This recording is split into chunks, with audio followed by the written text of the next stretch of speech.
Alors donc comme vous l'avez dit, je m'appelle Pierre Thénard, je suis un vieil ami de l'Égypte parce que j'ai enseigné dans ce pays pendant 7 ans de 80 à 87 dans une première vie où j'étais professeur d'histoire, historien à l'Université du Caire, à l'Université El-Azhar Jeune-Fille, puis après je suis devenu diplomate.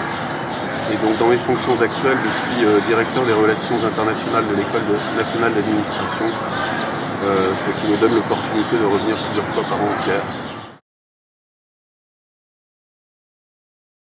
On a des relations avec plus de 130 pays dans le monde, mais des relations, je dirais, plus anciennes, plus solides avec certains pays de préférence à d'autres. L'Égypte fait partie des partenaires très anciens. On a une association d'anciens élèves égyptiens de l'ENA de plusieurs dizaines de membres. Et par conséquent, nous veillons tout particulièrement à recruter des candidats solides chaque année. Il y en a 2 tous les ans dans les cycles longs de l'ENA, sans préjudice de ceux qui viennent à Paris pour des formations courtes. De façon générale, pour suivre les cycles longs, il faut un niveau minimum de français, puisque une partie importante de la scolarité se compose de stages avec de vraies responsabilités. Donc pour pouvoir les exercer, il faut pouvoir travailler dans la langue de travail des administrations françaises. Et indépendamment de ça, on recrute des fonctionnaires. Dans le cas de l'Égypte, on a des filières bien établies avec le Conseil d'État, avec le ministère des Affaires étrangères, avec l'autorité du contrôle administratif, avec le parquet administratif.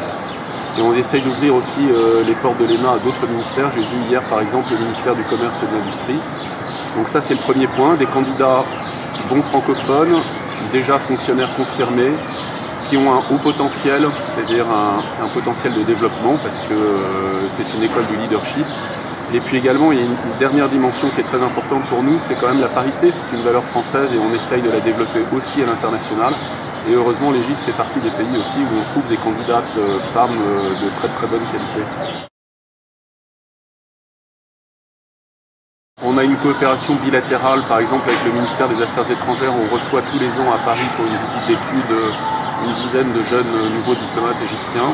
On leur présente un peu la façon de voir française de la diplomatie, la dimension européenne. Ils se déplacent à Bruxelles. Donc ça, c'est tous les programmes bilatéraux et on essaye de développer aussi des programmes à financement européen.